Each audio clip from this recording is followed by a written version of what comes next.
요즘 맞벌이 가구의 절반 이상이 조부모에게 육아를 의존하고 있다고 합니다. 이렇게 조부모가 아이를 키울 경우에 어린이집의 아동학대를 걱정할 필요도 없고 아이의 언어나 정서 발달에 도움이 된다고 하는데요.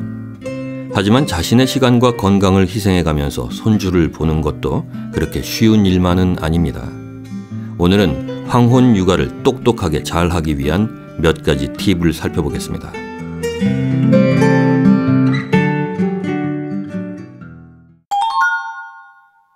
먼저 가장 주의해야 할 것이 건강 문제인데요. 요즘 황혼 육아가 힘에 부쳐서 손주병에 시달리는 조부모들이 늘어나고 있습니다. 특히 손목 터널 증후군과 퇴행성 관절염, 허리 디스크 등이 오기 쉬운데요. 이를 막기 위해서는 최대한 신체적 부담을 줄여주는 자세를 찾아야 합니다. 아이를 팔 힘만으로 앉는 자세는 허리와 손목 모두에 부담을 주기 때문에 아이의 몸통을 팔로 휘감아 안아서 자신의 몸에 바짝 붙여서 무게중심을 본인 쪽으로 맞춰야 합니다. 또 분유를 먹일 때도 보통 한쪽 팔로 안고 먹이는데 이 일이 하루에도 수차례 반복되면서 허리와 손목, 팔 모두에 무리를 줄 수 있습니다. 아이를 바닥이나 바운서에 눕히고 분유를 먹이는 것도 좋은 방법입니다. 두 번째로 보조기구나 기계의 도움을 적극적으로 받는 게 좋습니다. 아이를 계속 안고 있기보다는 바운서나 흔들 침대에 눕히고 흔들어 주는 것도 손목에 부담을 덜 수 있는 방법이고요. 스스로 허리를 가눌 수 있는 6개월 내지 8개월이 되면 보행기를 태우는 것도 좋습니다.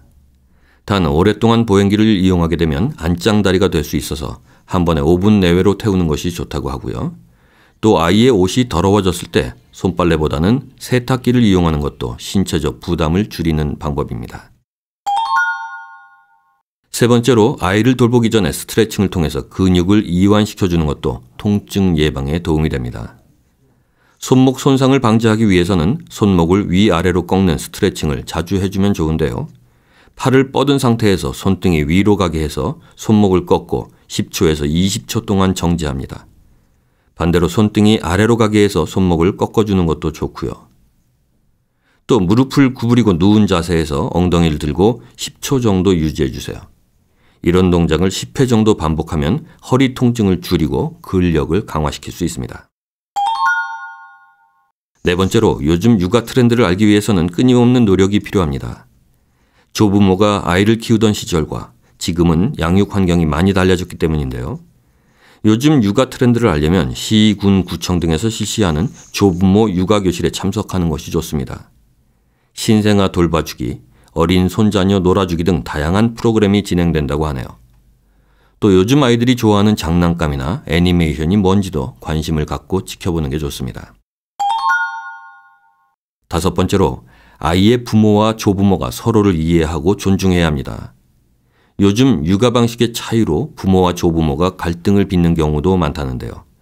조부모도 내가 너 키울 때는 이렇게 안 했다라는 식으로 무조건 자기 주장만 내외서는 안 되겠고요. 의견 제시는 할 수 있지만 최종적으로는 아이 부모의 의견에 맞춰주는 게 좋습니다. 물론 자녀들도 부모에게 조리 있게 요즘 세태 변화를 설명하면서 정중하게 육아를 부탁해야 하겠죠. 그리고 아이를 정기적으로 맡기고 있다면 적당한 수준의 수고비를 드리는 것도 기본적인 예입니다.